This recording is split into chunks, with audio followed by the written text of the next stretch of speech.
पन्हाळा तालुक्यातील मालेगावचे ग्रामदैवत हनुमानाची यात्रा ही रामनवमी निमित्त साजरी केली जाते. श्री रामनवमी निमित्त हनुमान मंदिरामध्ये रामनवमी उत्सवाचं आयोजन करण्यात आलं होतं.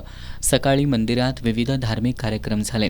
यावेळी हनुमानाची आकर्षक पूजा बांधण्यात आली होती. दुपारी 12 वाजता श्रीरामाचा गजर करत जन्मकाळ सोहळा पार पडला. यावेळी भाविकांनी पुष्पवृष्टी केली. तसंच महिलांनी पाळणा गीत सादर केलं. त्यानंतर सुंठवणा वाटप करण्यात आलं. यावेळी मालेसह परिसरातील भाविक मोठ्या संख्येनं उपस्थित होते.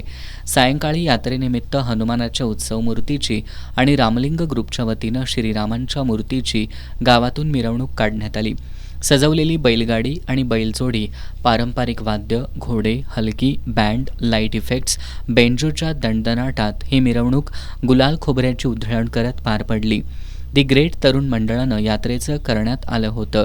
ठिकठिकाणी हनुमान आणि श्रीरामाच्या मूर्तीला पुष्पहार घालून मिरवणुकीवर फुलांची आणि गुलालाची उधळण करण्यात आली.